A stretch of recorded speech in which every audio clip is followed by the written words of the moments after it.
دین اسلام کی پاکیزہ تعلیمات میں سے ہے کہ اگر کوئی ہمیں قابل بھروسہ جانتے ہوئے اپنی کوئی ایسی بات بتائے جو وہ کسی اور کو بتانا نہ چاہتا ہو، تو ہم پر بھی لازم ہے کہ اس کے اچھے گمان کی لاج رکھتے ہوئے امانت یعنی راز کی مکمل حفاظت کریں اور اسے کبھی بھی کسی بھی حال میں صاحب راز کی اجازت کے بغیر کسی کو نہ بتائیں، بلکہ اس راز کو اپنے سینے میں ہی دفن کر دیں۔ اسی کا نام رازداری ہے۔ حقیقت یہ ہے کہ راز ہوتا ہی وہی ہے جس کو انسان چھپانا پسند کرے۔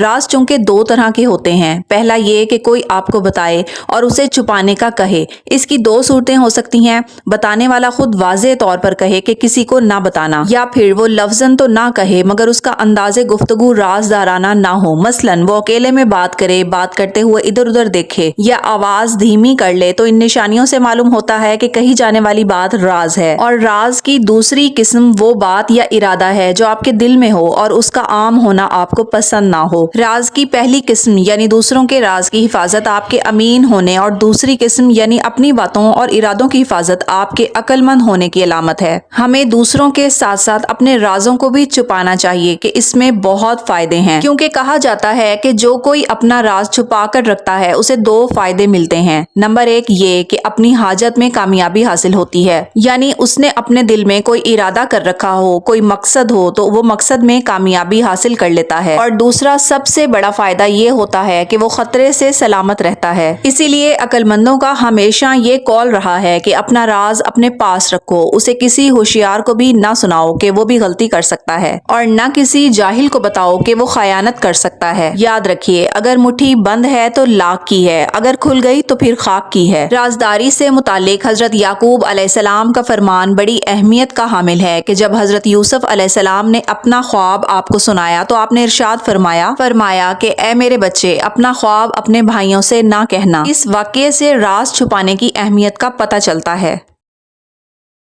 دین اسلام کی پاکیزہ تعلیمات میں سے ہے کہ اگر کوئی ہمیں قابل بھروسہ جانتے ہوئے اپنی کوئی ایسی بات بتائے جو وہ کسی اور کو بتانا نہ چاہتا ہو، تو ہم پر بھی لازم ہے کہ اس کے اچھے گمان کی لاج رکھتے ہوئے امانت یعنی راز کی مکمل حفاظت کریں اور اسے کبھی بھی کسی بھی حال میں صاحب راز کی اجازت کے بغیر کسی کو نہ بتائیں، بلکہ اس راز کو اپنے سینے میں ہی دفن کر دیں۔ اسی کا نام رازداری ہے۔ حقیقت یہ ہے کہ راز ہوتا ہی وہی ہے جس کو انسان چھپانا پسند کرے۔